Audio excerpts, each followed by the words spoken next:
Written skills जो है वो हमारे प्रोफेशनल या educational academic and professional context में ये बैकबोन का जो है वो रखती हैं हैसियत। और इस पे जो है वो काम जिस तरह किया जा रहा है वो उस तरह जो है ना वो इफ़ेक्टिव नहीं हो रहा, रिज़ल्ट ओरिएंटेड नहीं है। जिस तरह मीन्स आप अकेडमीज़ में भी जाएंगे तो आपको बताएंगे कि भाई ऐसे कि थियोरेटिकल एस्पेक्ट्स तो बताते हैं मगर उसकी जो प्रैक्टिकल इम्प्लिकेशंस हैं या प्रैक्टिकली उसको किस तरह किया जाए तो वो नहीं किया जाता। मैं अपनी एक प्रोफेशनल इस कैरियर में जब मैं इंटर्नशिप कर रहा था नेशनल असेंबली में, तो वहाँ पे हमारे एक डीजी थे सिंध से ताल्लुक़ रखने वाले, स्पोर्ट्स बोर्ड से, वो रिसेंटली ज्वाइन किया था उन्होंने नेशनल असेंबली में। हिजबुल्ला शाह नाम था उनका। उनकी मुझे बातें बड़ी ज़बरदस्त लगती थी। वो कहते थे कि जो है वो अपने साथ जो ना वो एक छोटी सी डायरी रखते थे हर वक्त। तो हम मिनट्स ऑफ मीटिंग और इस तरह के डॉक्यूमेंट्स जब प्रिपेयर करते थे तो कोई वर्ड आता था उसका मैच नहीं मिलता था तो वो कहते थे कि इस वर्ड को छोड़ दे, मैं कल आपको बताऊंगा इसका एग्जैक्ट वर्ड जो इसमें यूज़ करना है। तो हम कहते हैं कि सर इतना इम्पॉर्टेंट है कि ये वर्ड जो है वो इसका कोई सब्स्टिट्यूट ही यूज़ कर लेते हैं। कहता नहीं, ये ऑफिशियल करेस्पॉन्डेंस है, इसमें जो है वो इसकी रेलेवेंस इस वर्ड की जो है ना वो बड़ी जो है वो माना रखती है, इसलिए आप वेट करें, कल का दिन वेट करें, मैं आपको दे दूंगा। तो वो कहते हैं कि मैं अपने बेड के साथ वो जो है वो डायरी हमेशा अपने रखता हूँ। कभी भी जो है वो इन फिट ऑफ माइंड मुझे जहन में वो चीज़ आ जाती है तो वो उस डायरी पे जो है वो नोट कर देता हूँ। अगले दिन आके वो पर्ची हमें हाथ में दे देते थे कि भाई इस जगह पे जो कल हमने वर्ड छोड़ा था तो ये वर्ड वहाँ पे लगाना है। तो मीन्स जो करस्पॉन्डेंस है या जो ये राइटिंग स्किल्स हैं वो इतने माना खेज हैं कि एक इरेलेवेंट वर्ड आपकी पूरे जो है वो पैराग्राफ की मीनिंग चेंज कर देता है, उसकी इफेक्टिवनेस ख़त्म कर देता है। और ये सेंसिटाइजेशन जो है वो सेंसिटिविटी टू वर्ड्स और ये सेंसिटिविटी टू स्ट्रक्चर्स, इसकी एहसास और इसका जो है वो होना बहुत ज़्यादा इसेंशियल है किसी भी जो है वो प्रोफेशनल और इस तरह के इम्तिहानात और इसके लिए। उसकी ज़रूरत यह है कि आप रीडिंग की जो है वो ड्यूरेशन बढ़ा दें। हम 4 स्किल्स कम्युनिकेशन के पढ़ाते हैं, listening, speaking, reading and writing. और हर इसमें 2 स्किल्स जो हैं वो रिसेप्टिव हैं और 2 जो हैं वो प्रोडक्टिव हैं। जिस तरह लिसनिंग और रीडिंग जो है वो रिसेप्टिव स्किल्स हैं और आपके जो स्पीकिंग और राइटिंग है वो प्रोडक्टिव स्किल्स हैं। एक स्किल दूसरे पे डिपेंड करता है। जिस तरह listening is directly proportional to speaking, इस तरह reading is directly proportional to writing.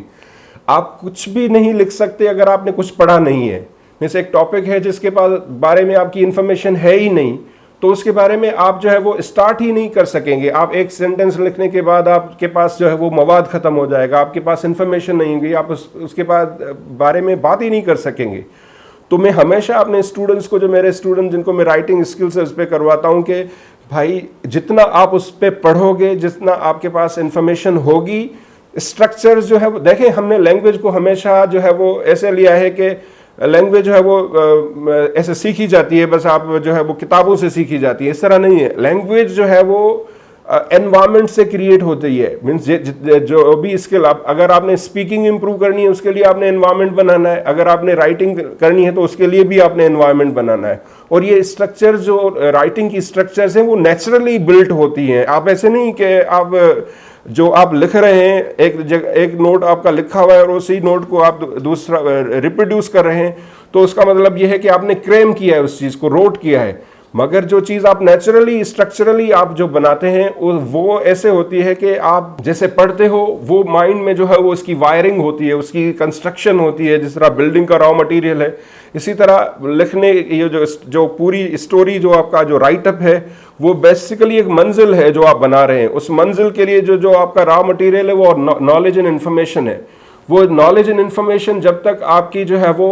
Proper organised नहीं होगी, उसकी स्ट्रक्चर्स नेचुरली बिल्ट नहीं होंगी, तो आपकी राइटिंग में जो है वो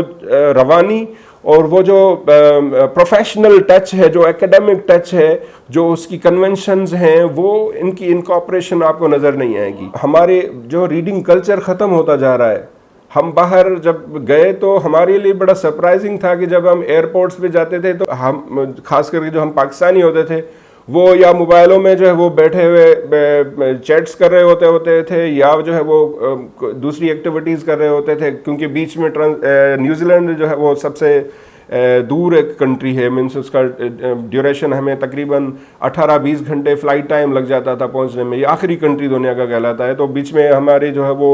ट्रांजिशनल स्टेशंस होती थी, कभी जो है वो दुबई में होती थी, कभी दूसरे किसी थाईलैंड के किसी वहाँ पे होती थी। तो बीच में जो 8-8 घंटे का जो टाइम होता था ट्रांजिशनल टाइम, उसमें हम ऐसे बैठे होते थे या सो के गुजारते थे या, मगर बाकी लोगों को हम देख रहे होते थे उनके पास बुक्स होती थी और घंटों आवर्स हमने उनको देखा कि वो बुक्स पढ़े जा रहे हैं। पार्क्स में जब हम गए न्यूजीलैंड के ऑकलैंड की, क्योंकि मेरा स्टे ऑकलैंड में था, ऑकलैंड के जितने भी पार्क्स में हम जाते थे घूमने,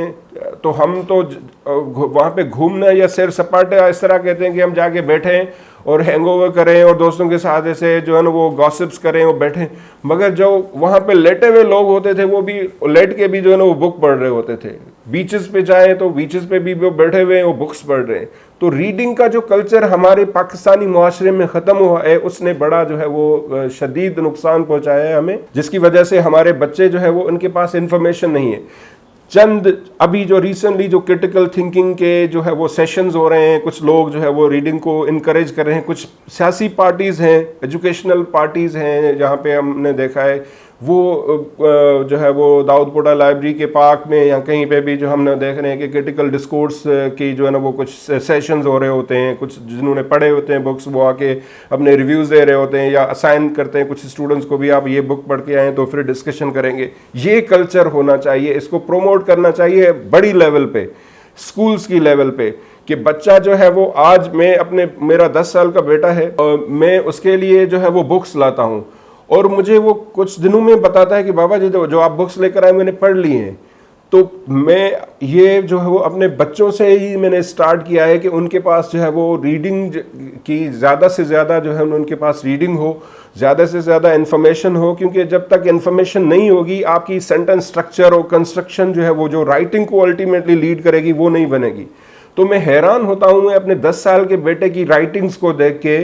कि मैं प्रोफेसर हूँ इंग्लिश का और जो है ना मैंने पीएचडी की हाईएस्ट डिग्री ली हुई है, मगर मैं उसकी जो स्ट्रक्चर्स देखता हूँ जो 10 साल की और क्लास 6 में अभी जो है वो जाएगा, क्लास 5 के एग्ज़ाम्स दिए हैं, उसकी स्ट्रक्चर्स जो बड़ी नेचुरल सी होती हैं। और मेरे कंपैरिजन में जिसमें ज़्यादा एकेडमिक और प्रोफेशनल कम्युनिकेशन का टच होता है, उसकी एक नेचुरल फ्लो जो है कि जिस तरह नेटिव इंग्लिश स्पीकर्स जिस तरह लिखते हैं उस तरह का जो है वो उसमें है, जो कि साइंस है कि वो आगे चल के एक राइटर बन सकता है,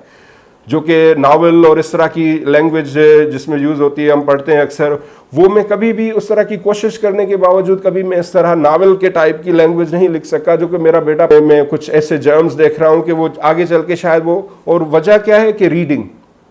ये गैजेट्स और ये टेक्नोलॉजी आजकल के बच्चों को हम दे के घंटों उनको दे देते हैं, क्योंकि हम कोई दूसरा इंपॉर्टेंट काम कर रहे होते हैं और बच्चों को साइड पे जो है वो मोबाइल फ़ोन दे के हम उनसे कर रहे होते हैं, अवॉइड कर रहे होते हैं, उनको कंपनी नहीं दे रहे होते, जिसका डिसएडवांटेज ये हो रहा है कि बच्चा जो है वो टेक्नोलॉजी से बहुत ज़्यादा एफिलेटेड हो गया है और उसने जो है वो पढ़ना छोड़ दिया है। तो ये चीज़ें मैं इनकरेज करूँगा कि आपने अपने बच्चों को बुक्स, बेशक अगर वो टेक्नोलॉजी में भी यूज़ कर रहा है तो आप उसको सॉफ्ट ई रीडिंग के जो है वो डिवाइसेस लेके दें, ई रीडर्स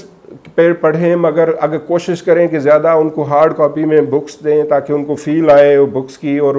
वो जो पढ़ेंगे वो जो स्ट्रक्चर्स डेवलप होंगी वो परमानेंट होंगी, वो राइटिंग स्किल्स में बहुत ज़बरदस्त उनको कंट्रीब्यूट करेंगी।